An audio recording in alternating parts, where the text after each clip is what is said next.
what advice would you have for people for getting out of debt? Just like sort of paying their credit card debt versus like saving. Like basically, if I'm in a lot of debt, how do I get out already? Yeah. Okay. So if you're in a lot of debt, the first thing that you need to do is that you need to write down all your debts that you have, because I feel like a lot of people, that's so triggering for people. I know.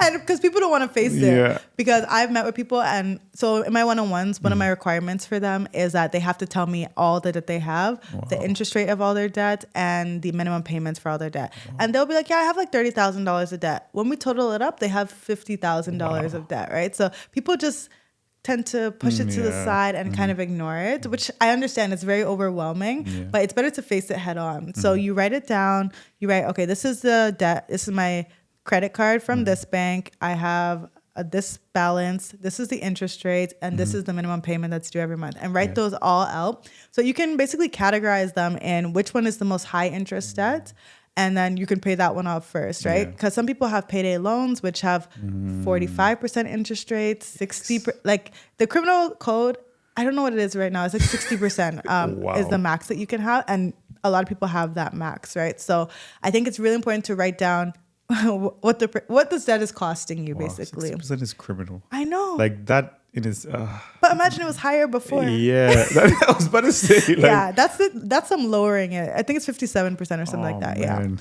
Yeah. But so I think that's the first step. Then another thing you have to do is actually write down how much you make each month.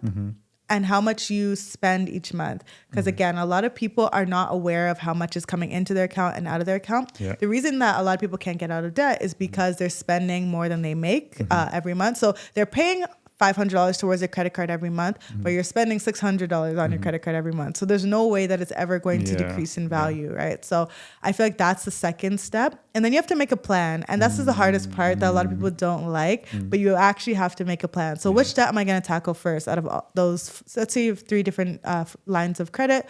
Which one are you actually going to tackle first? I ideally like to go with the one that is the highest interest rate, but that doesn't work for everyone. Yeah. Sometimes it's like the one that is the lowest balance. The snowball. You pay that one off so that it will give you the the gratification, like you said, the instant gratification. It'll give you the gratification, the vim to actually pay off the next one. Because it's like, okay, I paid off one, let's go on to the next one.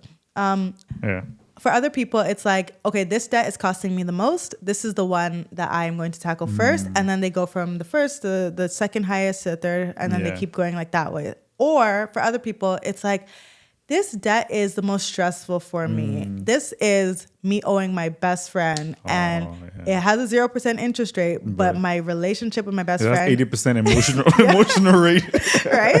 Yeah, like it's about to ruin my relationship with my best friend. So then they're like, this is the one I have to pay off first. So I think it's really important to come up with a plan.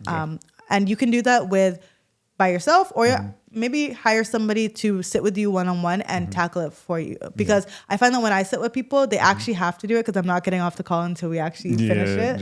Whereas if you're doing it by yourself, you may just be like, I'm not, I don't feel like doing this today, and then just stop looking at it. So yeah, those may be a plan. And then automate the payments ideally. This is the fifth time you're hearing automate. Yes, please. Just like you would automate your savings and investing, automate your payments towards your debt, because then it's a non-negotiable in your budget. It's always coming out and going there. And sometimes it's like, okay, this year I'm not going to go on a vacation. I'm going to work on paying off all my debt this year.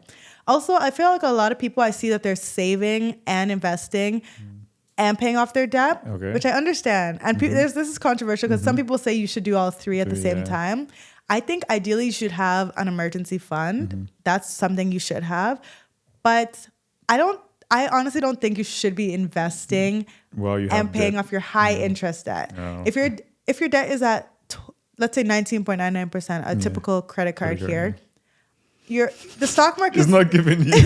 It's hustling. You're hustling backwards this way. Like the stock market is increasing, let's say 10% on a good year. Yeah. And then your debt is increasing by 19.99%. It's you're hustling backwards. Yes. So I would tell you to prioritize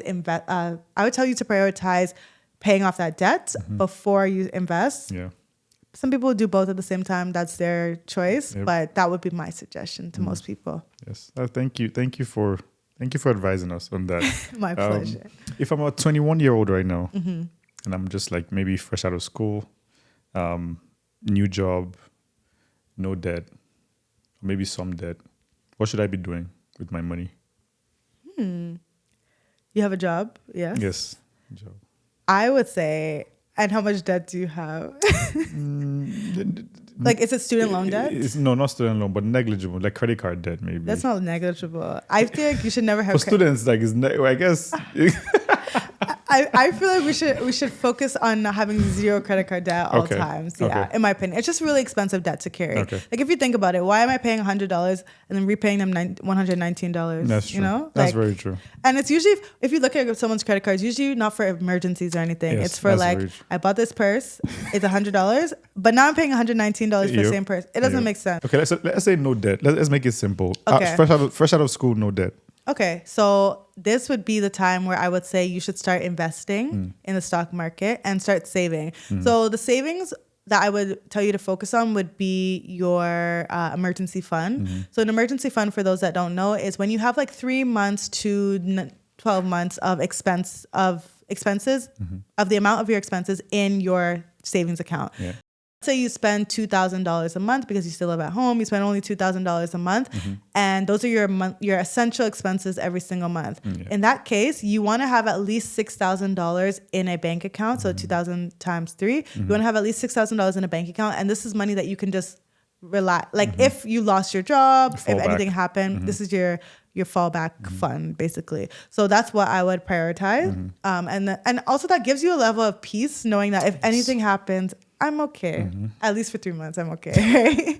And it depends on your situation. Like if you know you live alone and you can't run back to mommy and daddy if anything happens, or if you work in an industry where finding a new job can take 6 months plus, you may need more in your emergency fund. So that's the first thing I would focus on. Second thing would be investing in the stock market. Start the S&P 500. That's where I would start off, honestly. You seem like a poster child for the right? S&P I really 500, am. Yeah. I used to pick stocks only, Really? But I find that it's very time consuming. Yes. And I'm a Lot of lazy research. investor. Every 2 weeks, I check my portfolio twice a month. Like that's it. I'm not I rarely check my portfolio. Yeah. Same. So when you do invest in individual stocks, I feel like you usually do have to monitor them a bit more because if something is happening in the news and let's say Elon Musk decides he wants to... You have to like run to like... oh, should I sell this? You know? So I don't have the patience or the time for that. Yeah. So I would rather just invest in the funds that will grow and have grown for the past 150 years. Okay. So yeah, those would be my 2 recommendations. And also invest in yourself, you know? Yes. Upskilling would be something. Very Obviously, true. you just started your first job, but networking with people, upskilling, those can really help you to significantly increase your income in the time. And honestly, the easiest way to get richer is to increase your income. You can only save so much. You can only... That's true. Yeah. And so I would tell you to focus on increasing your income. Okay. That's very good advice.